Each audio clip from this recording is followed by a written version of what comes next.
This is inside Liverpool. The Egyptian's adoring public never failed him, and once more he scoops this particular goal after a calendar year where he again led the charge for Jurgen Klopp's Reds. After running himself in the ground for Egypt at the Africa Cup of Nations in January, when he played a whopping 750 minutes in total between January 11th and February 3rd before enduring heartbreak in the final via penalty shootout loss, Salah made his immediate availability known to Klopp, featuring as a substitute in a win over Leicester just 4 days before a defeat in Cameroon. It was a telling moment that showcased his desire, hunger and dedication to the Liverpool cause, and that continued into the closing days of the campaign as they played every game possible to clock up a mammoth 63 fixtures term that ended with the Reds as only the fourth team in English football to have won both domestic cups in the same season.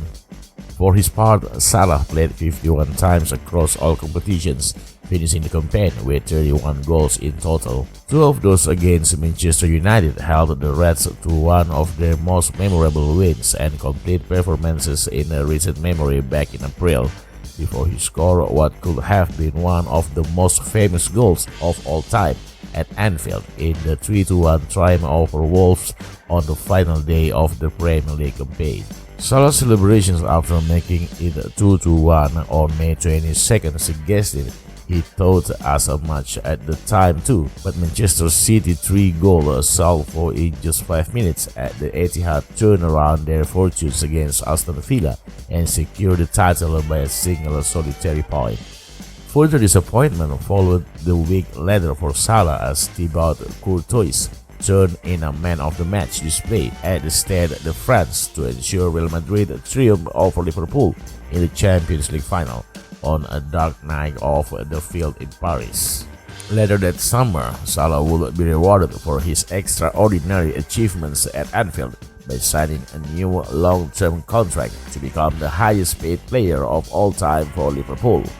Fittingly, the club rolled out an elaborate social media unveiling from his holiday apartment in Mykonos to end months of speculation and delight the entire fanbase at the start of July. 22 goals scored across the calendar year have once again marked him out as the Reds' main man up top, and there's a feeling that an extended break afforded to him by the World Cup will allow him to fly out of traps from Christmas onward.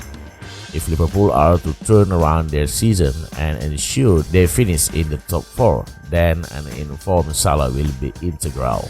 5.5 years on from his move from Roma, Salah remains the go-to man for Liverpool in the final third, now egg on the all-time list of scorers for the Reds with 170. The man from Nagrick will have besides on surpassing names such as Kenny Dalglish in 172, Robbie Fowler 183, and Steven Gerrard 186 before even the season's done. That is the kind of company Salah is being mentioned alongside now at Anfield.